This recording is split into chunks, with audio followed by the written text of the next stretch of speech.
nous accueillons désormais Irène Sey et Nadège Edé. Bienvenue. Vous venez pour un autre projet qui est le projet La Ville au Loin à Rosny-sous-Bois, qui est un projet labellisé Partir en Livre 2023. Est-ce que vous pouvez nous en dire quelques mots? Oui, le projet qu'on mène cette année est une reconduction. On l'a initié l'année dernière, on l'a intitulé Faire parler les mots, cette année en liberté. On a conçu une bibliothèque itinérante dans laquelle se retrouvent des artistes, puisqu'on a un collectif pluridisciplinaire, on a des auteurs, des comédiens, des musiciens, des conteurs, qui viennent raconter des histoires aux enfants, aux familles, en bas des quartiers, des immeubles dans lesquels on s'installe. Irène Sey intervient dans ce cadre-là.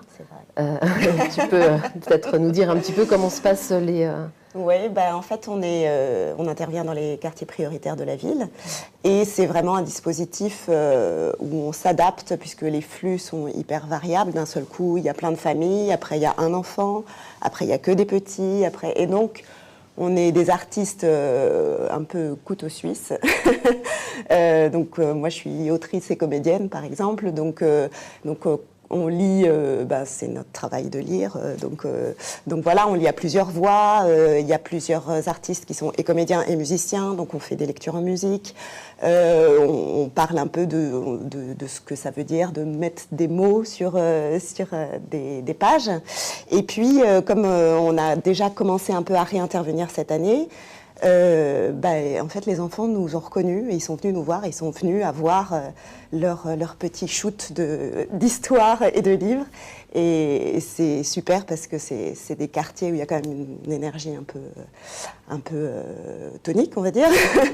Et donc, ça fait une espèce de sas de liberté, où si on veut s'endormir, on s'endort. Si on veut écouter, on écoute. Si on veut, parfois, on les incite à nous lire des histoires, ou à raconter ensemble une histoire, à l'inventer ensemble. Voilà, c'est très élastique. Et puis avec les chèques lire, on fait vivre enfin on fait pas vivre, mais on participe à la vie de la librairie de la ville de Rosny. Et c'est des enfants qui n'auraient pas de livres, qui n'achètent pas de livres. Donc c'est vrai qu'ils repartent avec des étoiles dans les yeux, autant que si c'était je sais pas, un petit jouet en plastique, ou enfin encore plus, et ils sont heureux de ça. Vous sentez qu'il y a un appétit qui s'ouvre au fil de cette expérience? Complètement. On pensait au début avoir que des enfants qui venaient dans nos bibliothèques, et en fait on s'est aperçu que les mamans viennent s'asseoir, les papas viennent s'asseoir, les grands frères, grandes sœurs, et ça crée vraiment une émulation. Il y a un plaisir en famille qui se crée.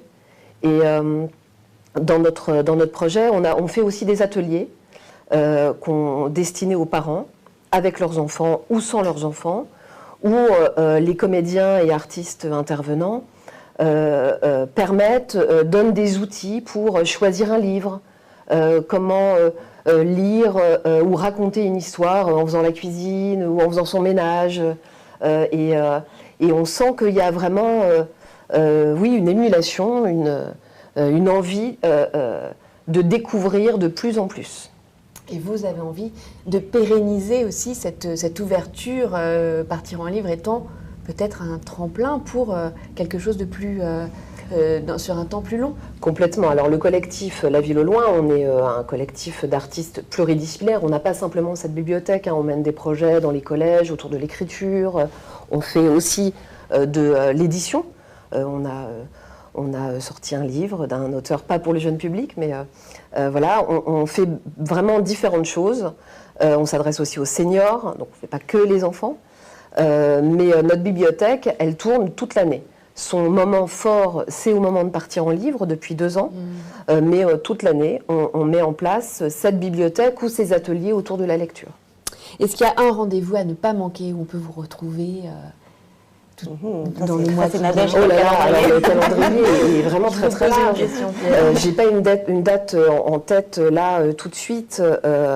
Vous me prenez de court.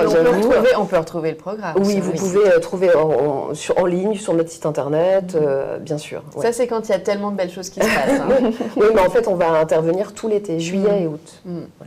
Eh bien, vous voyez à quel point la mission du CNL porte ses fruits, Régine Atchando. Je vais peut-être rebondir d'abord sur ce que vous disiez, qui est vraiment intéressant. D'abord, le caractère léger et itinérant. Ça, moi, je crois beaucoup à cette vertu, plus qu'aujourd'hui, en ce début de 21e siècle, les grandes institutions, même si elles sont très accueillantes, très ouvertes, je crois beaucoup au fait, au contraire, de circuler de manière légère et fluide et de se faufiler dans la vie des êtres. Et donc, il y a ça. Et puis, vous avez aussi dit que, effectivement, si vous vous adressez aux enfants, aux familles, on sait combien c'est important que le livre soit partagé en famille. Hein. C'est vraiment le secret. Évidemment, qu'il soit aussi porté comme il est par l'éducation nationale, les enseignants dans les classes. Mais on sait que la famille joue un rôle majeur. Et vous avez aussi parlé de la lecture que vous adressez aux personnes plus âgées. Et donc là, en cela aussi, vous raisonnez vraiment avec la politique du CNL, parce que depuis 2 ans, on a vraiment pris la lecture comme un angle de développement fort. Bien sûr, on est plus obsédé, j'allais dire, en tous les cas, de manière prioritaire par les jeunes et par le livre et la lecture des jeunes, compte tenu du décrochage qu'on constate à l'adolescence.